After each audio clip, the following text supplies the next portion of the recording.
Israel model യുദ്ധം America ഇറാനെതിരെ ആരംഭിച്ചാൽ സമാനമായിരിക്കുന്ന തിരിച്ചടി അറേബ്യൻ മേഖലയിൽ ഉണ്ടാകുമെന്ന് ഇറാൻ മുന്നറിയിപ്പ് നൽകി.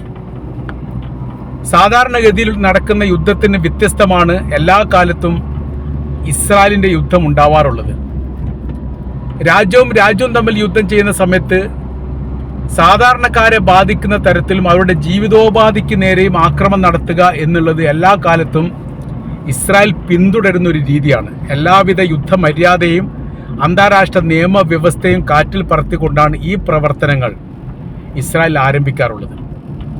ആശുപത്രിയും സ്കൂൾ കെട്ടിടവും ആരാധനാ മന്ദിരവും അടക്കം തകർക്കുകയും ആക്രമിക്കുകയും ചെയ്യുക എന്നുള്ളത് ഇസ്രായേൽ സാധാരണഗതിയിൽ ചെയ്യാറുള്ളതാണ്. ഒരു സുരക്ഷിതമായ രീതിയിൽ അല്ലെങ്കിൽ തകർച്ച നേരിടാത്ത ഒരു ആശുപത്രി പോലും ഗസക്കകത്തില്ല എന്ന് പറഞ്ഞാൽ അതിനർത്ഥം ഈ മേഖല ലക്ഷ്യം വെച്ചുകൊണ്ട് ഇസ്രായേൽ ആക്രമണം നടത്തിയിട്ടുണ്ട് എന്ന് തന്നെയാണ്. വിദ്യാഭ്യാസ മേഖല, മതപരമായിരിക്കുന്ന മേഖല, ആരാധ്യ വസ്തുക്കൾ, പള്ളികൾ, മദ്രസകൾ തുടങ്ങിയിരിക്കുന്ന സർവ്വ മേഖലയും നശിപ്പിക്കുന്ന പ്രവർത്തനങ്ങൾ യുദ്ധാരംഭത്തോടു കൂടി തന്നെ സാധാരണഗതിയിൽ ഇസ്രായേൽ ചെയ്യാറുണ്ട്. ഇപ്പോൾ ഇത് പറയാനുള്ള പ്രധാനമായിരിക്കുന്ന കാര്യം എന്ന് പറഞ്ഞുകൊണ്ടാണ് ഇറാൻ തുടങ്ങുന്നത്. മാനുഷിക മൂല്യങ്ങൾക്ക് വക നൽകാത്ത വിധവും അവരുടെ ജീവിതോപാധിയെ ബാധിക്കുന്ന തരത്തിലുമുള്ള ഇടപെടലുകൾ അമേരിക്ക ആരംഭിച്ചിരിക്കുന്നു. 2 ദിവസമായി ആളുകൾ തിങ്ങിക്കൂടി നിൽക്കുന്ന മേഖല കേന്ദ്രീകരിച്ചുകൊണ്ട് ഉറപ്പായിട്ടും അവിടെ ജനങ്ങൾ ഉണ്ട് എന്ന് മനസ്സിലാക്കിയതിന് ശേഷവും ആക്രമണം നടത്തുന്നു എന്നുള്ളതാണ് ഇപ്പോൾ അമേരിക്ക ചെയ്തുകൊണ്ടിരിക്കുന്നത് ഇറാനെതിരെ. അവിടെ ആശുപത്രിയുടെ ഒരു മേഖല അപ്പാടെ തന്നെ തകർന്നിരിക്കുന്നു എന്ന റിപ്പോർട്ടുമുണ്ട്. അതിനോടനുബന്ധിച്ചുള്ള ആക്രമണത്തോട് കൂടിയിട്ടാണ് തകർന്നത് എന്ന റിപ്പോർട്ടും പറഞ്ഞു. ഏതായിരുന്നാലും ക്യാൻസർ രോഗികളെ ചികിത്സിക്കുന്ന ആശുപത്രിയിൽ നിന്ന് വളരെ പെട്ടെന്ന് തന്നെ 125ഓളം രോഗികളെ മാറ്റി താമസിപ്പിക്കേണ്ട അല്ലെങ്കിൽ മറ്റ് ആശുപത്രിയിലേക്ക് ഷിഫ്റ്റ് ചെയ്യേണ്ട ഒരു അവസ്ഥ ഇറാൻ ഉണ്ടായിട്ടുണ്ട്. 4 ദിവസത്തെ യുദ്ധത്തിനിടയിൽ ഏറെക്കുറെ 35 ഇറാനികൾ കൊല്ലപ്പെടുകയും 300ഓളം ആളുകൾക്ക് പരിക്കേൽക്കുകയും ചെയ്തിരിക്കുന്ന റിപ്പോർട്ട് ഇറാന്റെ ആരോഗ്യ ഡിപ്പാർട്ട്മെന്റ് ഔദ്യോഗികമായിട്ട് തന്നെ പ്രസിദ്ധീകരിച്ചു.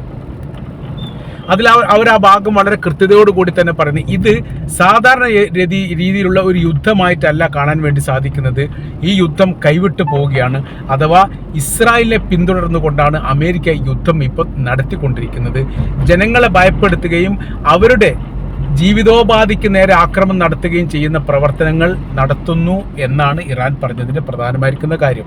അഥവാ പാലങ്ങൾ തകർക്കുന്നു, സ്കൂൾ മന്ദിരങ്ങൾ തകർക്കുന്നു, ആശുപത്രി സമുച്ചയങ്ങൾ തകർക്കാനുള്ള ശ്രമം നടത്തുന്നു.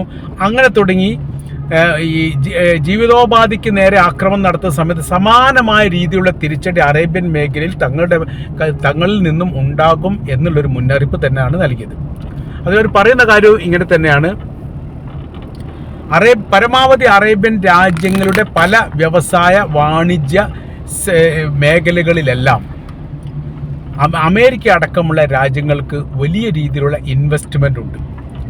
പരസ്പരം സഹകരിച്ചുകൊണ്ട് അല്ലെങ്കിൽ പരസ്പരം പാർട്ട്ണർഷിപ്പോട് കൂടിയിട്ടാണ് അവിടെ പല പ്രവർത്തനങ്ങളും സാമൂഹ്യപരമായിരിക്കുന്ന സേവന പ്രവർത്തനങ്ങളെല്ലാം അറേബ്യൻ രാജ്യങ്ങൾ ആരംഭിച്ചത്. അതിൽ പ്രധാനമായിരിക്കുന്ന കാര്യം പറയുന്നത് കുടിവെള്ളവുമായി ബന്ധപ്പെട്ടാണ്.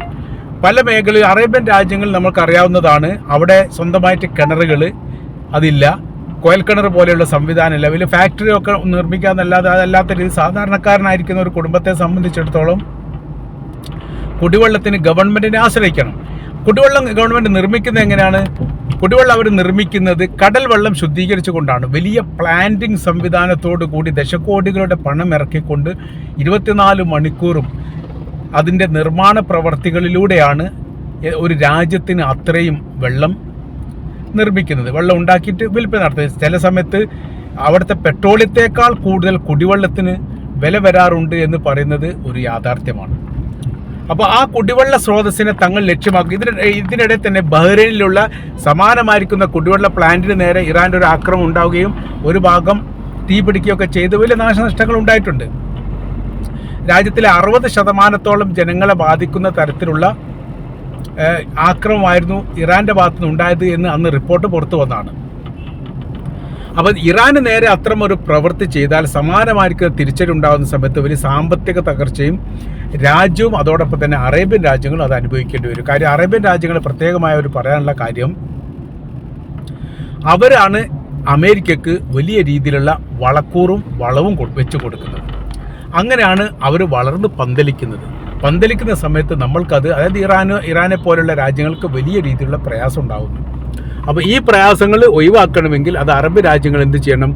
അമേരിക്കയോട് മാറി നിൽക്കാൻ വേണ്ടി പറയണം, രാജ്യത്തുനിന്ന് പുറത്താക്കണം എന്നുള്ളത് തന്നെയാണ് കൃത്യമായ രീതിയിൽ പറയുന്നത്. അപ്പോൾ ഇപ്പോഴത്തെ സാഹചര്യ സ്ഥിതികൾ സങ്കീർണമാണെന്നും അത് ഒരു പ്രശ്ന പരിഹാരത്തിലേക്ക് എത്തുന്ന രീതിയല്ലെന്നും ഇറാനെ സംബന്ധിച്ചിടത്തോളം മധ്യസ്ഥതയ്ക്ക് താല്പര്യമില്ലെന്നും യുദ്ധമെങ്കിൽ യുദ്ധം ആ രീതിയിലൂടെ തന്നെയാണ് തങ്ങൾ നീങ്ങാൻ ഉദ്ദേശിക്കുന്നത് എന്ന കാര്യം അവർ തുറന്ന് പറയുകയും ചെയ്തിട്ടുണ്ട്. ബഹ്റൈനും കുവൈത്തിനും നേരെ ഇന്നും ആക്രമണം നടന്നിട്ടുണ്ട്. ഇറാന് നേരെ അമേരിക്കയുടെ ആക്രമണം റിപ്പോർട്ട് ചെയ്തിട്ടുണ്ട്.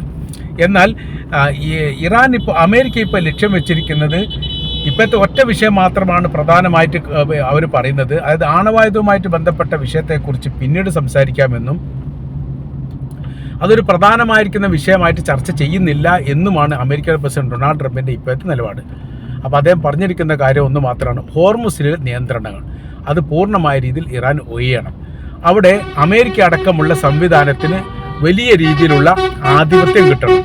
അന്താരാഷ്ട്ര പാതയാണെങ്കിൽ പോലും അതിന് അമേരിക്കക്ക് നിയന്ത്രണം കിട്ടുന്ന രീതിയിലുള്ള സംവിധാനം ഉണ്ടാവണം എന്ന് ട്രംപ് ആവർത്തിച്ച് പറയുന്നു. അങ്ങനെ വരുന്ന സമയത്ത് അത് നിയന്ത്രണം കിട്ടിക്കഴിഞ്ഞാൽ പിന്നീടുള്ള വിഷയം ഇറാനെ സംബന്ധിച്ചിടത്തോളം അവരുടെ രാജ്യത്തിൻ്റെ സൈനികപരമായിരിക്കുന്ന ബലവും ശക്തിയും ഇല്ലാതാക്കാൻ വേണ്ടിയിട്ട് ഹോർമുസ് കടലിനെ അമേരിക്ക ഉപയോഗിക്കുമെന്നുള്ളതാണ്.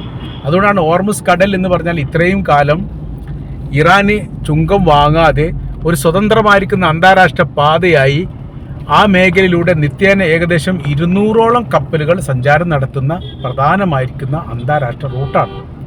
യുദ്ധം തുടങ്ങിയതോട് കൂടിയിട്ടാണ് പിന്നീട് എന്താവുന്നത്, ആ മേഖല അപ്പാടെ ഇറാൻ ഏറ്റെടുക്കുന്ന ഒരു സ്ഥിതിവിശേഷം ഉണ്ടാവുന്നത്. അപ്പോൾ ഇപ്പോൾ ഈ നിലവിൽ ഇറാൻ്റെ നിയന്ത്രണത്തിലാണ് അത് എന്ന കാര്യത്തിൽ സംശയമൊന്നുമില്ല. അപ്പോൾ ആ മേഖലയിലുള്ള നിയന്ത്രണം ആർക്ക് കിട്ടണം? ആ നിയന്ത്രണം കിട്ടേണ്ടത് ഇറാനാണ്. ആ നിയന്ത്രണം കിട്ടേണ്ടത് അമേരിക്കക്കാണ്.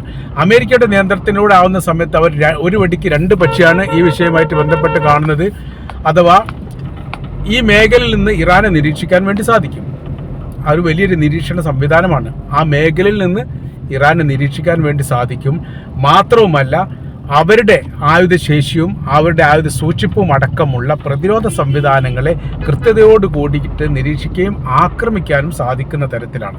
അഥവാ ഹോർമുസ് കടലിൻ്റെ തീരം ചേർന്നുകൊണ്ട് എല്ലാ കാലത്തും അമേരിക്കയുടെ സൈനികർ 24 മണിക്കൂറും ഉണ്ടാകും എന്ന കാര്യം സംശയമില്ല. അപ്പോൾ ഇറാനെ സംബന്ധിച്ചിടത്തോളം അവർക്ക് ഭാവിയിൽ രാജ്യസുരക്ഷയുമായിട്ട് ബന്ധപ്പെട്ട് അമേരിക്ക എന്ന് പറയുന്ന രാജ്യം വലിയ ഭീഷണിയായിട്ട് നിലനിൽക്കും എന്നവർ മനസ്സിലാക്കിയതിൻ്റെ അടിസ്ഥാനത്തിലാണ് ഈ മേഖല ഒഴിഞ്ഞു കൊടുക്കാൻ പറ്റാത്തതും കരാർ വ്യവസ്ഥയുമായിട്ട് ബന്ധപ്പെട്ട് ഇറാൻ സഹകരിക്കാത്തതും.